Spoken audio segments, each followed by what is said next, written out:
Rabbit Hole Roundup, episode 116. Title to be determined later on. So guys, in today's edition of the Rabbit Hole Roundup, yes, it happens sometimes where I'm not ready to choose a title immediately, but don't get it twisted, we still have an amazing episode up ahead. So I'll be starting things off with a post coming from Vex King. And in this post, he's talking about why it's not the trauma itself that strengthens you, but it's actually how you choose to heal and respond to it. And this is also why I caution against the whole seeking out pain and chasing pain. Your body and mind will always adjust to more suffering. Because of course it doesn't always end well. And it's not the pain itself that makes you stronger. But of course when those things do come your way in your life naturally, you do of course have the power to grow through it. Following that, I'll be sharing a clip coming from rap great J. Cole, where he talks about why practicing restraint matters more than the reaction. And it even starts to sound a bit like Mel Robbins in this clip, as he sort of gives his own take on the let them theory, and I'm all for it. Being able to do this is definitely a sign of growth as a person, when you realize that not everything and not everyone deserves or needs your reaction or response. After that, I'll be sharing a clip coming from Khloé Kardashian. Yes, I'm just as shocked as you are, but hey, I don't discriminate. Stop hating. Stop participating. When I hear good advice and good perspectives, I'm going to share them no matter who it's coming from. So hey, if she's on her own spiritual positive path, I'm all for it. But anyways, this clip is all about how to handle jealousy in a healthy way, and she actually reframes it really nicely. After that, I'll be sharing a clip coming from Quazon on Instagram, where he talks about this harmful mindset that's out there, where some people start demonizing success and seeing it as evil. And I of course had this into the whole conspiracy world, which of course I'm all for, and the channel actually started out as a conspiracy channel. But now currently my evolved perspective is that there is such thing as going too far down the rabbit hole. So I'm going to be expanding on that idea more. And finally, we have our sports recap. We've got baseball, MLB season is back, we have March Madness, college basketball, and we have NBA, and whatever else I may find. So anyways, without further ado, let's dive deeper now. Rabbit hole time, let's go. This is your last chance. After this, there is no turning back. And I show you how deep the rabbit hole goes. What's happening, guys? Welcome back to the channel. I'm Jared Weiss. If you guys didn't know, that must mean that you're not subscribed to the channel, so you know what to do. Hit that subscribe button, be sure to leave a like, drop a comment, let me know your thoughts in the video. Follow me on every platform, and if you guys haven't done so already, make sure to check out my book, Fight Through It by Jared Weiss. All links to purchase it are on my website, which is jaredbryanweiss.com. That's JAREDRYANWEISS.com. Buy the book, support me, and make sure to check out all the awesome shirts in there as well. Every shirt has been designed by me. Every shirt is made of 100% organic cotton. So any support at all, as I'm always saying, would be very greatly appreciated. So let's dive deeper into this rabbit hole now. Now let's start things off this episode with a powerful post coming from one of my favorite positive content creators, Vex King, who it just so happened actually liked one of my posts last week. And I did try asking him if he wanted to come on the podcast. I of course extended the invite to him. And he didn't say no, but he mostly just thanked me for the support and told me to keep spreading my positivity. And hey, I'm cool with that. I get that these big time people don't have endless time. And of course I appreciate the fact that he just responded to me at all. So anyways, this post is all about growing from trauma and what that actually means and entails. So the first side of the post says, the trauma didn't make you stronger. It was the healing that taught you to stop people pleasing, start setting boundaries, and inspire you to live like your life is worth it. Next slide. Trauma may have shaped you, but it wasn't the source of your strength. Your strength came from facing it, processing it, and deciding it wouldn't define how you live or love. Next. You didn't grow because of what happened to you. You grew because you chose not to stay the same. Then. The wounds wasn't your power, the way you tended to it was. Trauma can leave you guarded, hyper-aware, and exhausted. That's what survival looks like. Strength is what comes after, when you soften again, set boundaries, and rebuild a life that feels safe to live in. Pain can wake you up, but it's healing that brings you home to yourself. Really powerful perspective. And so I find this to be a really important and powerful distinction to make, and one that I've actually sort of wrestled with myself. You of course hear all these people out there these days pushing back on some of the whole softness culture, quote unquote. And once again, I'm a highly sensitive person, But I don't totally disagree with all that, or claim like all of it is without merit. Suck it up! Be a man and rub some dirt in it! However, these days you have people saying things like, oh, we need more bullying, and like, bring bullying back. Or you also have like the whole David Goggins mindset, like, who I am a huge fan of his. But as with anyone else out there, I don't agree with everything he says, and like, he's not perfect. So he sort of like encourages this idea of like chasing pain. Your body and mind will always adjust to more suffering. And making your life harder. However, I don't think that's the way. But then I wrestle with these topics because it's like I'm someone who got bullied a lot growing up. And yet I didn't become mean. And I would say like if we got stronger over time. Or of course, being someone who's been healing from a life-threatening illness ever since 2014. It's like, of course, I've been through a ton of pain and like a ton of discomfort. And yet I've become like a way stronger person mentally, spiritually, and physically. However, I really think like Vex King brought these opposite points of view together perfectly. It's not the trauma itself that makes you stronger, so this is why like, you shouldn't be seeking it out. As all of us know, like plenty of hurt people are going to hurt other people. Plenty of the childhood kids who got bullied, growing up, will often grow up to become the bullies. Or on the other hand, they're actually going to carry that trauma with them their whole lives. That pain that like they went through from a young age didn't make those people stronger because once again, plenty of traumatized kids are going to grow up to become traumatized adults. So this is why like I caution against the whole chasing pain or saying things like bullying is good and like we should encourage it. I think that's absolute nonsense. I'm of course totally against those things. And now merging the point, it's not the trauma that makes you stronger. It's in fact your response. Now of course trauma or challenges bring opportunity for growth. However, what if like some of us didn't need that event to change? It can be a catalyst, of course. So when it does happen, like use it as a chance to grow. But once again, it's not about chasing it or seeking it out and making your life unnecessarily hard because it doesn't always end well. And like, you don't need that to become stronger. I hope that like all that makes sense. But as is like the case when it comes to most of my perspectives, there's a ton of nuance here. Now next, I want to share a clip coming from one of my all-time favorite rappers, J. Cole. So in this clip, he gives like his own version of the let them theory, Mel Robbins' theory, and there's of course a ton of wisdom to be learned here. So let's watch together. It's cool. Like, even if he's saying something about you that's untrue, like, let him.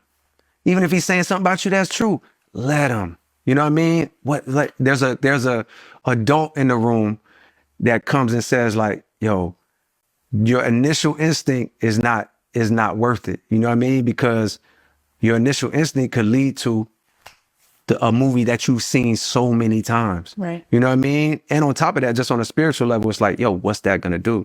Like, so I'm ramping it up on that verse to just give you insight. Yeah, you never really got that from me, but it's like, just to give you insight into like, yo, that's how it feels. And I know people feel that and can relate to that. Cause it's like, yo, that's, you know, for better or for worse, that's a knee-jerk reaction to disrespect. You know what I mean? It's like it's a defensiveness. Unwarranted disrespect. You know, I think you pointed out, like, look, when I was broke and struggling and trying to piece it together, like I was on my own figuring that out, you know? So for you to then come at me now when I'm doing like something good for myself, it's understandable. Yeah. Very well said, Cole. So I think this is like really big, powerful evolution that has to happen like for so many of us. And I have like a lot of experience with this myself. I know from experience, dude. When I first started making content, anytime like I got like any negative comments, especially the ones that like were making fun of my speech, or like whatever the person thought of me, I initially thought like I had to respond, and I was always like trying to explain myself until like I realized I don't have to. It doesn't matter what you people think! And I think a lot of this actually comes back to my childhood. As a lifelong undersized athlete like a basketball player, and an underdog anytime like I stepped out into the court or on the field, I always felt the need to prove myself. And whenever someone doubted me, I always felt like the need to explain to this person like how good I am, how much I trained, etc, etc. And this is of course something I'm still working on to this day even. But as time goes on, like, and as I grow as a person, and gain more life experience and wisdom, I realize now, like, some people are never going to get it. Some people out there are never going to value me the way like I value myself. So why am I wasting time and energy trying to prove myself to people who, quite frankly, don't matter? I know my worth as a person, as an athlete, as a content creator.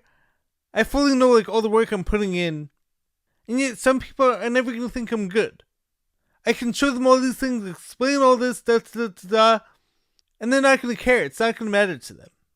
So now back to the nasty comments. When I would try to like tell these people how I've been healing from a life-threatening illness, and that's why I sound the way I do, I just realized like it wasn't worth it. Most of the time, it didn't change any of their minds, and so like this just made me more upset. And it's like, 'cause one of my favorite lyrics coming from another rapper, Wale, goes, "When you're real for real, you don't have to say it." So when you know your worth, it's not worth it like to constantly try to prove yourself to all these haters who are dead set on hating on you. As Cole said, if they want to think bad about you, let them. A super tough perspective to reach, of course, and it takes constant work and a lot of time to get there fully, but I'm definitely reaching the same conclusion that Cole did here.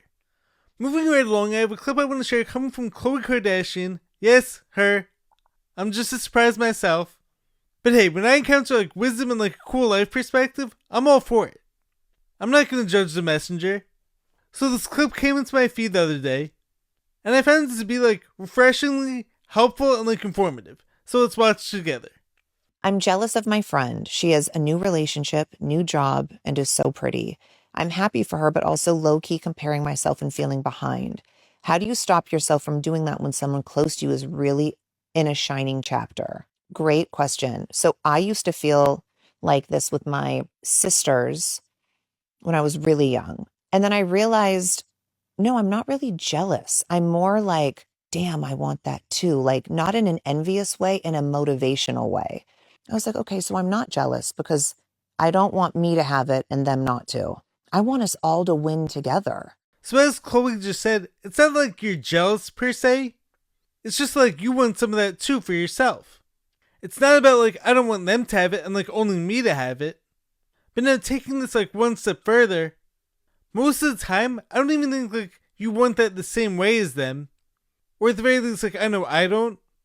So it's not that I'm jealous of them. It's more so like a reminder that like I want that thing, but in my own way and like in my own life.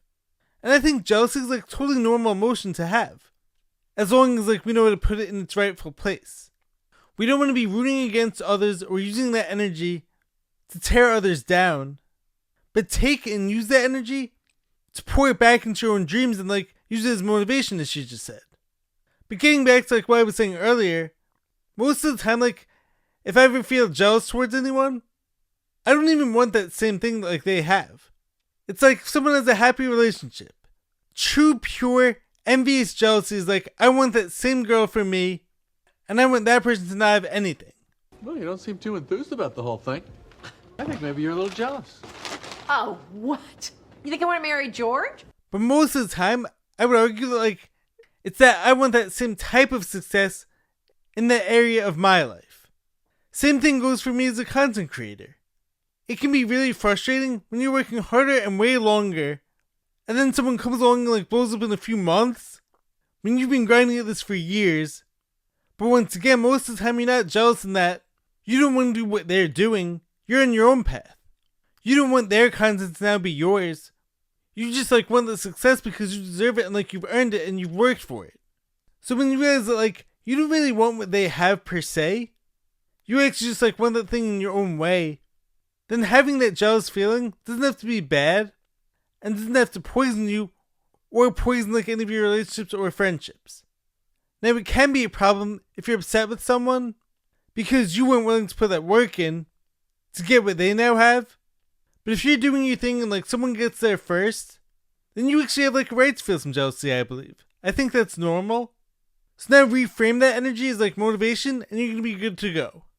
Now next up, I want to share a clip coming from Quazon where he talks about like this wild-held belief where some people like view all rich people and like all successful people as like evil. And of course it can be the case a lot of the time, but like we don't want to be demonizing success. The average millionaire reads 52 books a year. 52. The average person reads 2. It's cause and effect.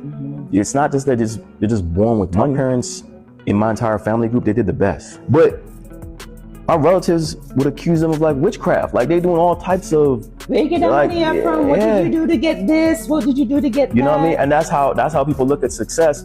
They look at success with suspicion. They think, oh, you had to do something nefarious in order to get there. Yeah. Right? They can't think it could be that simple. Yeah. And that's exactly why it goes back to the people that criticize the most are usually bums. That's why. It's because you don't look at success and be like, yo, I want that. You look at success and be like, I hate that. Yeah. A lot of that like actually ties into like the Khloé Kardashian clip I just shared. Anyways, now as many of you know, this channel actually started up as a mostly conspiracy page. And as I always say, like I'm still super proud of all the work I did, and I still have many of those same beliefs today.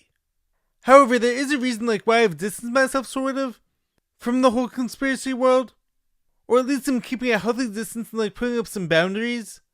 So when I was talking about them all the time, I was trying to cover them like in this more empowering way to all of you guys, and understanding a lot of them like are actually very important. There's a reason, of course, why we're actually seeing some of these conspiracies come true in real time. However, I came out with a video like about a year ago, talking about like how you can go too far down the rabbit hole. And I show you how deep the rabbit hole goes. And this is where the problem lies. Having an awareness of all these agendas is great. And of course, understanding your own power and like seeing all the ways that it's been hidden and suppressed from you is super key and crucial to evolving. So I'm definitely not against learning these things, but when you go too far down the rabbit hole, you start over-focusing on all the limits to your power, and you actually start like seeing all these obstacles that aren't even there, and you're actually putting them up yourself. And so it becomes like, oh, anyone who's successful must be control opposition. Or you're not doing God's work because God's work will always be unpopular. Once again, I know this well because like I was heavily in it. I know from experience, dude. But there's a reason why I slowed down on a lot of that and put some of these boundaries up. Because if you're someone who thinks like success makes you evil, you're not going to want it. And you're actually going to diminish your own power. And you're actually going to start hating on other people's success too.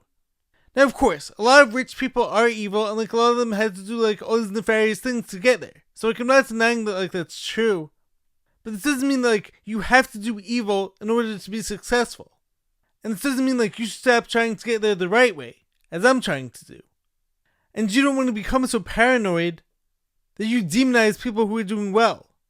Because of course, all of us should be striving for success. We should be trying to make the most out of ourselves. And I still wholeheartedly believe like you can reach your dreams. And all the people who tell you no, whether it be like the gatekeepers or the quote-unquote people in power, or if it's like the people who are telling you that the only way you can be successful is if you sell out or do something evil, it still leads to the same result, which is you're not trying and you're not going after all your goals. So as I always say, be very careful of the words you speak, all the content you listen to, and the people who you're surrounded by, because all of it matters. Anyways, on to this week's sports recap, let's go now. So first up we have March Madness talk. The craziest game from the tournament so far was probably that Duke-UConn game the other night. Duke of course squandered a 19-point lead. And of course I know like everyone out there wants to blame the loss on like that one play by Caden Boozer, the turnover where like he should have held on to the ball. But he of course loses the ball and then like Mullins hits an almost half-court three, drills it. An absolute iconic moment. But as any real baller out there knows, the game wasn't lost in like that one play. UConn of course got stronger as the game went on. Reed was going absolute beast mode. And UConn like actually overcame like a tough shooting performance from Caravan. And so I would tell like Boozer to keep his head up. Because he actually played like a great game overall. Like he was like 5 of 6 shooting, I think. He was under control and like he made one big mistake. It happens. That's sports though. You're not going to be defined by like one play as long as you choose to come back stronger. Now moving ahead, UConn, who's coached by Dan Hurley, who's been coaching his butt off, are going to be facing a really interesting Illinois team who's full of foreigners. So that team could shoot and they also like move the ball really well. This almost feels like an Olympics game, especially because of like the two drastically different styles of play. I would say like UConn is more grit and grind, led by Reed of course, while Illinois is more finesse and skill and great ball movement. And then the other side of the Final Four bracket, we have two teams who've yet to face like a close game in this tournament, Michigan and Arizona. Michigan has been crushing in like the Dominican LeBron, I think as he's known, Landsberg has been incredibly dominant, and like that team actually destroyed a really good Tennessee team, I think. And Arizona like hasn't really faced any challenges yet either. So I think it's like pretty fitting that like these two teams are facing each other in the Final Four. And we're gonna see like how each team reacts to getting hit. Because like as the famous Mike Tyson line goes, everybody has a plan until they get hit. So until each team gets hit like and then reacts, I'm not sure like who I'm gonna pick. Now unfortunately for me this past weekend, I was in fact eliminated from my survival pool. As I had like my first wrong pick in 2 years. I had it all planned out, like I had everything going for me, but then Michigan State just lost to UConn in a really close game. They almost had like a sick comeback. But anyways, like I said, I have no clue who I would pick in this Final Four. But the one upside of NIL like in transfer portal. So of course you're gonna lack the Cinderella story, and of course like the mid-majors are gone. But it's like both of these Final Four games are like 2 or 3 point spreads. So you're most likely gonna see like some really good basketball and like some really close games going forward. Because all the top players are now like evenly distributed amongst the top teams. Next, baseball season has begun, so let's get into some of these top storylines. Starting with my fantasy team, which has kind of sucked so far. Cal Raleigh better start picking things up, like of course last night against the Yankees, my favorite team, he did have like a walk-off RBI single, so hopefully that gets things going for him. But he along with the rest of my team can't hit so far. Our pitchers like have actually been really good. Tarek Skubal was our number 1 pick. Then we also have like Freddie Peralta, we have Estevez, and we have Logan Webb. But anyways, it's been rough sledding in the early going. I will try my best to keep you guys in the loop when things hopefully swing upwards. But anyways, the new Japanese guy in the White Sox, Murakami, seems to be like the real deal. 3 home runs in his first 3 games. I'm not sure like what they're feeding these guys in Japan, but that country's starting to produce like more and more superstars in the MLB. Thankfully, he can't pitch like Ohtani, but he's been hitting like some moonshots. Now next, unfortunately my guy Justin Verlander had a rough start in his first start. I know like everyone in the whole Twitter universe is going to be saying like, oh it's time to retire, and yada yada yada, but like, let him get his rhythm. He started last year really slow, but like then became like one of the best pitchers by the end of the season. So don't give up on JV just yet. Now speaking of the veterans, one veteran like who's been playing really well in particular is Mike Trout back. 2 home runs and like some really sweet diving catches in his first few games. And like the Angels are actually looking like a decent team. Remember, healthy, productive Mike Trout is really good for baseball. It's unfortunate like this guy had so many injuries, and like also of course playing for the Angels, who haven't helped him like who don't get into the playoffs. It sucks like we haven't really gotten a chance to see like one of the most like talented like best players in baseball of all time. As much as like we should be, but I'm hoping like this year is a good year for him and the Angels. And finally, as for my favorite teams, the Yankees are my number 1 team. You've Judge with 2 home runs already, but he hasn't been like hitting the ball great so far. It's still super early in the season, but like the Yankees' main story so far has been like their pitching. Schlittler looked fantastic in his first start, like when he's on my fantasy team. Max Fried pitched a phenomenal game. And the Yankees' offense like hasn't even really gotten going yet. But I like what I'm seeing from the pitchers. 3-1 right now, it's a solid start. And for my second favorite team, we have the Mets. Yes, I know like both are from New York. But they beat up on Skins in game 1. Of course, a lot of that was like due to the weather and the sun getting in O'Neal Cruz's eyes.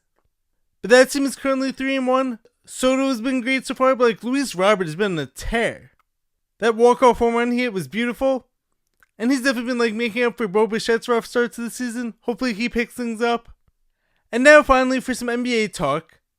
You've got the Spurs who've won 9 straight games, and Wemby like who's crept his way up like to the top of the MVP ladder. And he also just had like a double-double in 8 minutes the other night. Now I don't want to say like he doesn't deserve it because like he's been playing incredible, and like the Spurs team is probably like the most dangerous team in the league right now. But as a Lakers fan, I do have to say, what more does Luka have to do like to win the MVP?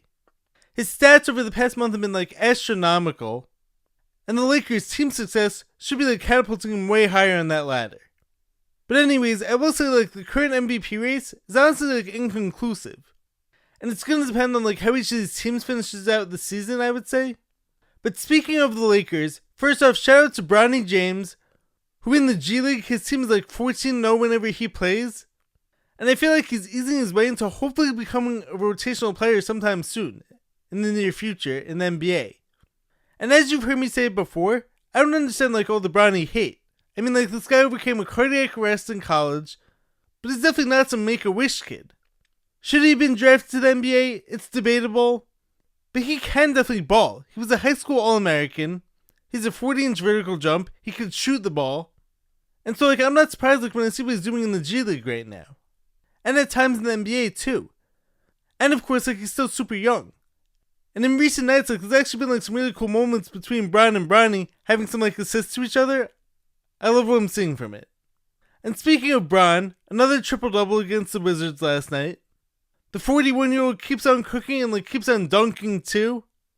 And now, furthermore, you have, some shakeups potentially going on in the East right now. A hurt Cade Cunningham is leaving the Pistons vulnerable, to being passed by the Celtics, and the Knicks have been, creeping up on them, too. And Jason Tatum is slowly getting healthy and, ramping things up a bit. I said this, a few weeks ago. I wouldn't be shocked if the Celtics finish as, the top team in the East. The whole Celtics system and, how all their players fit into that system and, how each player plays their role really well makes them dangerous. Anyways, that's your sports recap for the week. Let's finish up the video now. Anyways, that's the video. If you guys liked what you heard, make sure to leave a like, drop a comment, subscribe to the channel. I will catch you guys next time. Stay positive, stay hustling, stay grinding. Catch you next time. Peace.